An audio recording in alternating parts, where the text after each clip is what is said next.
साथियों, आज हम चर्चा करेंगे 6 ऐसे समाजवादी पार्टी की महिला प्रत्याशियों की, यानी महिला फौज की, जिनके सामने भारतीय जनता पार्टी का प्रत्याशी चुनाव लड़ने के लिए तैयार भी नहीं हो रहा था। साथियों, 6 ऐसे लोकसभा प्रत्याशियों के बारे में बताएंगे जिनके बारे में आप जानकर चौंक जाएंगे। साथियों, ये बहुत से लोग अब कहेंगे चुनाव हार रही है, लेकिन जो जमीनी सर्वे है, जमीनी हकीकत है, आगे आपको इस वीडियो में बताएंगे। साथियों, आप नए समाजवादी साथी इस चैनल पर आए हो तो चैनल को सब्सक्राइब करके बेल आइकन को दबा लो। साथियों, पहला नाम आता है हरदोई लोकसभा से उषा वर्मा का। साथियों, ये वही हैं जो पूर्व सांसद भी रह चुके हैं, विधायक भी रह चुकी हैं और पिछड़े वर्ग से आती हैं, और इस बार समाजवादी पार्टी ने इन्हें प्रत्याशी बनाया हरदोई लोकसभा से।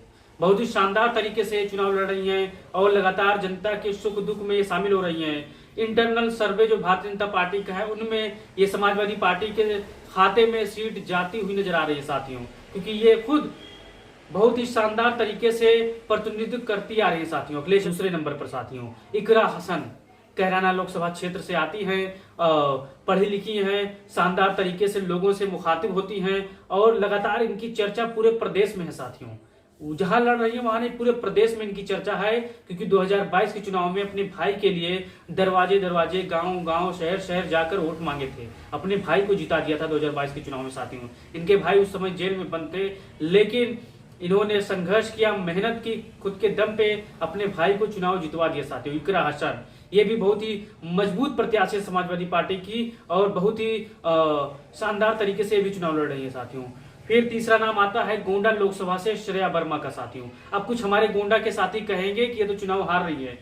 1 लोग, 2 लोग, 100 लोग ये फैसला नहीं कर सकते कि कौन चुनाव हार रहा है, कौन चुनाव जीत रहा है। जब एक मुस्त जनता, जब वोट पड़ेगी, श्रेया वर्मा जब विजय होंगी, तब आप हमसे और मैं आपसे मुखातिब होऊंगा इस विषय को लेकर। साथियों, सब्र रखिए, जनता का फैसला बहुत जल्द आने वाला है। साथियों, श्रेया वर्मा बहुत मजबूती के साथ ये भी चुनाव लड़ रही हैं, कांटे की टक्कर दे रही हैं कई बार सांसद कीर्तिवर्धन सिंह को। साथियों, आप जितने भी हमारे गोंडा के साथी होंगे कमेंट बॉक्स में अपनी राय जरूर दीजिएगा।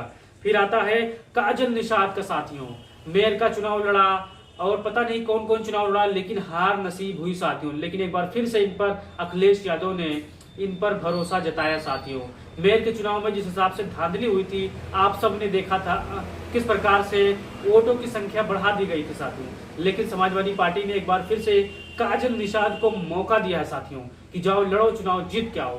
संघर्ष करने वाली महिला है, कितनी बार हारेगी, 1 बार, 2 बार, 3 बार, लेकिन जनता उनको फिर से जिताएगी। साथियों, इस बार कांटे की टक्कर गोरखपुर लोकसभा से देखने को मिलेगा। साथियों, फिर नाम आता है डिम्पल यादव के सामने, डिम्पल यादव जी का सामने। एक ऐसे प्रत्याशी हैं जिनके सामने खुद स्वयं मुख्यमंत्री हो, प्रधानमंत्री हो, गृह मंत्री हो, चुनाव लड़ना नहीं चाहते हैं। साथियों, क्योंकि ये ऐसे लोकसभा क्षेत्र से लड़ती हैं जहां से खुद मुलायम सिंह यादव के सामने कोई खड़ा करने की हैसियत नहीं होती थी, वो चुनाव एकदम एक तरफा जीत जाते। साथियों, वही हाल आपने पिछले उपचुनाव में देखा होगा कि डिम्पल यादव जी कितने मार्जिन से जीत कर आई थी।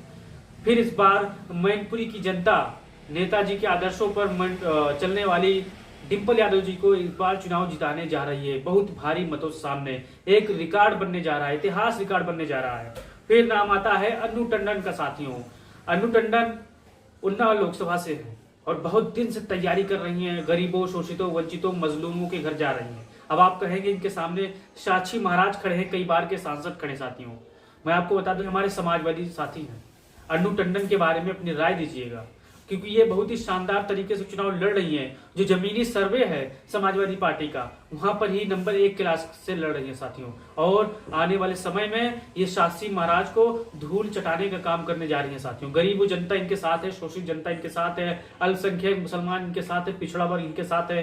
ये बहुत ही भारी मतों से चुनाव जीतने जा रही है। साथियों, अब 6 महिलाओं में से जितने हमारे लोकसभा की दमदार फायर ब्रिगेड प्रत्याशियां हैं, उनके बारे में कमेंट बॉक्स में आप जरूर बताओ, क्योंकि अखिलेश यादव जी ने इनको मौका दिया है कि आप जाओ, जीत के आओ और जनता का प्रतिनिधित्व करो, महिलाओं का प्रतिनिधित्व करो। तो जितने भी हमारे भाई इस वीडियो पर पहली बार आए हैं, बेल आइकन को दबा के चैनल को सब्सक्राइब कर लीजिए। जय हिंद, जय भारत, जय समाजवाद।